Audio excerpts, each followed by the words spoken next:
Evan Mercer had always been a light sleeper, the kind of person who woke up if a floorboard sighed or a window rattled. But over the last month, something had changed. Sleep no longer felt like rest. It felt like a trap. It began with the dream's vivid, suffocating nightmares that clung to him long after sunrise. In them, he lay paralyzed in his bed, unable to move, unable to scream, while a tall, crooked silhouette stood in the corner of his room. It never approached. It only watched. Its head scraped the ceiling.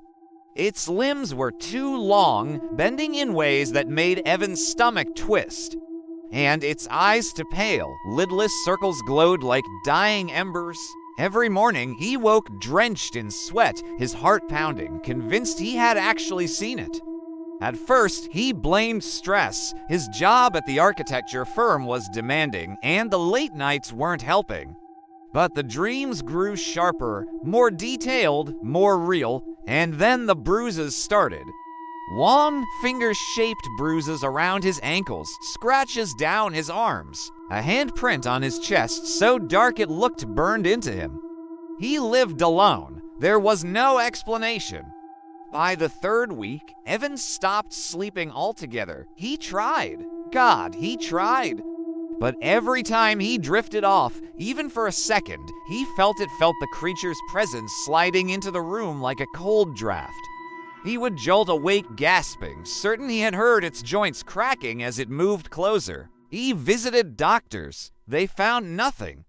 He tried medication. It only made the dreams stronger. He tried sleeping in hotels, in his car, even at his sister's house. The creature followed him everywhere. It came after sleeping, and it was getting bolder. The night everything changed, Evan collapsed from exhaustion on his living room couch. He didn't mean to fall asleep. He didn't even remember closing his eyes. He woke to the sound of breathing, not his own. Slow, wet, ragged. He couldn't move. Sleep paralysis pinned him to the cushions. His eyes darted around the room, searching for the source of the sound. Then he saw it. The creature crouched beside the couch, its face inches from his. Its skin was gray and stretched thin, like old parchment. Its mouth hung open, revealing rows of small, needle-like teeth. Its breath smelled of damp soil and rot. It tilted its head, studying him with those pale, unblinking eyes. Evan tried to scream, but his throat locked. The creature lifted one long finger and pressed it against his lips.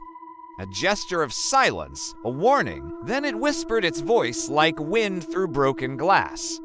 Stay asleep. The paralysis broke. Evan rolled off the couch, scrambling backward until his spine hit the wall. The creature was gone. No sound, no trace. Just the echo of its whisper lingering in the air. He didn't sleep again for 2 days. Desperate, Evan turned to the internet, digging through forums, folklore archives, and obscure paranormal blogs.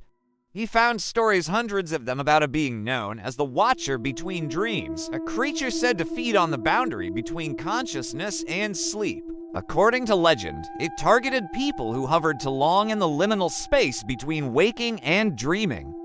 People who fought sleep, people who feared it. The more you resisted, the stronger it became. The more exhausted you were, the closer it came. And once it touched you, it never stopped. Evan's hand shook as he read the final line of one account. It doesn't kill you. It waits until you can't stay awake anymore. Then it takes you somewhere you never wake up from. He slammed his laptop shut. But the damage was done. Now he knew what it wanted. And he knew he couldn't outrun it. On the 4th week, Evan's body began to fail. His vision blurred. His thoughts tangled. He hallucinated shadows moving in daylight. His heart fluttered unpredictably. He knew he was close to collapse. That night, he barricaded himself in his bedroom chair under the doorknob, dresser pushed against the wall, every light on. He sat on the floor, clutching a kitchen knife, fighting the overwhelming urge to sleep. But sleep won. His head dipped, his eyes closed, and the room went silent. When he opened his eyes, he wasn't in his bedroom anymore. He was lying on a cold, stone floor. The air was thick and damp. The darkness felt alive, pulsing like a heartbeat. He tried to stand, but his limbs were heavy, as if something pressed down on him. Then he heard it, the cracking of joints, the scraping of long limbs against stone. The creature emerged from the shadows, towering over him. Its body unfolded like a nightmare blooming. It leaned down, its face inches from his. "You stayed awake too long," it whispered. "Now you belong to me." Evan tried to crawl backward, but the floor beneath him softened, turning into something warm and pulsing, flesh.